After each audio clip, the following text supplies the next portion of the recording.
नमस्कार दोस्तों, मेरा नाम है दर्पण और आप देख रहे हैं आबिन 24 न्यूज़। इस समय करनाल की पश्चिमी बाईपास की नहर पर खड़े हैं और आपको बता दें इसी नहर पर गोताखोर प्रगट सिंह और गोताखोर करण जो है वो लगातार प्रयास कर रहे थे। जो कि आपने देखा कि संजय गांधी जो कि पिछले 2 दिन से लापता थे, उनके शव को ढूंढने का प्रयास कर रहे थे और पानीपत के ही एक नहर से जो है बरामद होता है शव। और यहाँ पर जो है फिलहाल गोताखोर प्रगट सिंह भी खड़े हुए हैं और गोताखोर करण भी खड़े हुए हैं। उनसे बातचीत करने का प्रयास करेंगे, किस तरीके से उन्हें जानकारी मिली और कैसे वो शव मिलता है।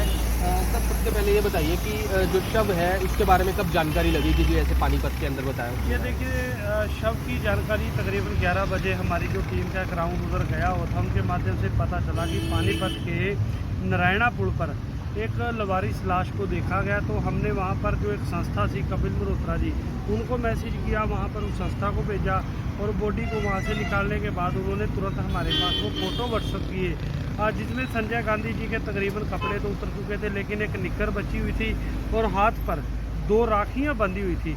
जिसके बाद मैंने वो फ़ोटो तुरंत परिवार को दिखाया। परिवार ने राखियों से, क्योंकि तकरीबन तो चेहरा डैमेज हो चुका था, कपड़े उतर चुके थे, और राखियों के माध्यम से उन्होंने कहीं ना कहा कि ये बॉडी हमारे संजय की हो सकती है। लेकिन फिर भी हम अपनी टीम के साथ तुरंत वहाँ पर पानीपत डेटा हाउस पहुँचे परिवार को लेकर।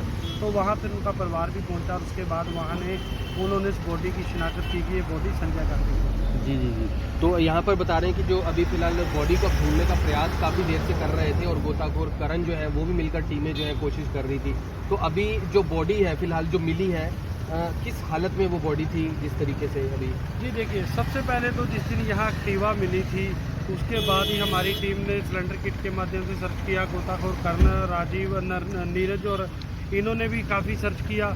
लेकिन उसके बाद जब हम अगले दिन परिवार के पास पहुँचे तो मैं आपको एक सच बताता हूँ कि 22 साल मैं नहरों पर ये सेवा करता हूँ, लेकिन कभी भी किसी परिवार के साथ मैं रात नहीं रुका। लेकिन जब मैंने उस परिवार की स्थिति देखी कि एक शहरी परिवार था, तो नहर में कोई नारियल या कोई लिफाफा भी आता था तो वो भाग कर चले जाते थे। इस तरीके का परिवार, तो मुझे लगा कि ये परिवार शायद बॉडी नहीं ढूंढ पाएगा। अगर रात को बॉडी उठ गई तो ये खुद भी गिर सकते हैं। तो इसके बाद मैंने एक फ़ैसला लिया कि मैं अपने जो एक साथी है उनके साथ और बाद में करण भाई और की पूरी टीमों के साथ मैं रात परिवार के साथ रहूँगा। अगर रात को 12, 1, 2, 3 बजे कभी भी किसी भी तरीके की कोई नज़र चीज़ आती है तो हम उसको निकालेंगे। तो उसके बाद कहीं रात पहले से वो बॉडी निकल चुकी थी, अंधेरा था, काफ़ी रात बड़ी होती है, नहर की चौड़ाई काफ़ी है। तो आज उस बॉडी का फिर 11 बजे के आसपास मैसेज आया। लेकिन चेहरे से पहचान हो पा रही? चेहरे से काफ़ी हद तक पहचान नहीं हो पाई, लेकिन जो उन्होंने निकल डाला हुआ था और जो हाथ पे राखी बांधी हुई थी उनसे तकरीबन ये क्लियर था। और एक उनके जो हाथ की उंगली थी वो कटी हुई थी, जो मेन परिवार ने जिस चीज़ को लेकर शिनाख्त की है। लेकिन बड़ी बात सर इसमें हमने जो निकल के ये आई, हमने जो ज़िंदगी में सीखा है, जो जीवन में देखा है कि हम उस दिन से एक ही चीज़ को कवरेज कर रहे हैं कि कारोबारी था, कार्यकर्ता था, लाखों की इनकम थी। तो आज उस बंदे का, आज उस मिट्टी का, आज उस मौत का एंड क्या था? उसके सर पर कपड़ा नहीं बचा, पैर पर जूते नहीं बचे, लवारिसा में वो बॉडी मिली, किसी ने निकाली, किसी ने संस्कार करना है। तो बड़ी बात यह है कि अगर आपको भगवान ने इतना कुछ दिया है तो अपने परिवार में एक अच्छी ज़िंदगी आप ज़रूर जिए। इस तरीके की घटनाओं पर पूरे तरीके से रोक लगनी चाहिए और इन घटनाओं पर जितना भी आपके माध्यम से हमारा जो व्यूअर देख रहे हैं, प्लीज़ आप अपनी ज़िंदगी बिताएं अपने घरों में, अपने परिवारों में। इस तरह की कायराना मौत से हमें बचना चाहिए। तो गोताखोर करण है, गोताखोर करण जैसे कि अब वहाँ पर परिवार पहुँचा हुआ है, फिलहाल जो बॉडी का पोस्टमार्टम भी वहीं पर ही अभी फिलहाल जो है किया जाएगा? अभी पोस्टमार्टम भी वहीं होएगा, तो अभी 4 बजे तक पोस्टमार्टम हो जाएगा, तो उसके बाद यहाँ पे लाया जाएगा जी। परिवार अभी पानीपत में ही है? परिवार पानीपत में है, पानीपत के अंदर ही है। तो आपको भी कब जानकारी लगी थी? हमारे को साथ ही सर, हमारे को साथ ही जानकारी लगी थी, तो हम तुरंत वहाँ पहुँचे जी। तो हमारे साथ जो फैमिली वाले थे वो भी साथ में गए थे, उनकी शनाख्त थी, तो अभी वहाँ से अभी आए हैं जी। तो कहीं ना कहीं जो परिवार है उससे फिलहाल पहले तो यकीन नहीं था कि ऐसा कुछ हुआ हो, कोई उम्मीद भी नहीं कर रहा था, लेकिन अब तो परिवार जो था वो शायद काफ़ी शॉक्ड होगा कि जानकर इस तरीके से शव मिला है। और शौक तो होगा जिनको। परिवार के सदस्य आपके सामने थे उस समय मौके पे? हमारे साथ ही ये रो रहे थे जी। और क्या परिवार तो एक्टिवा मिलने के बाद एंड तक यही दुआ कर रहा था कि वो ऐसा कदम नहीं उठा सकते, वो जिंदा है। लेकिन हमारा एक्सपीरियंस था और ये सच भी है जब नहर किनारे आपका जूती मोबाइल कोई ऐसा साधन मिलता तो आप नहर को नहीं छोड़ सकते। तो उसी एक एक्टिवा मिलने के बाद ये पूरा प्रतिकरण चला, पूरे सर्च चले, पूरा ये राउंड अप चला और बॉडी मिलने तक भी परिवार को इस बात का यकीन नहीं आ रहा था कि यह हमारा संजय गांधी हो सकता है। लेकिन फोटो मिली, उसके बाद सभी निशानियां मीट हुई और बाद में समालखा से तो खुद मौके पर पहुंचे हुए थे। उनके बाद उन्होंने करनाल पुलिस से संपर्क किया।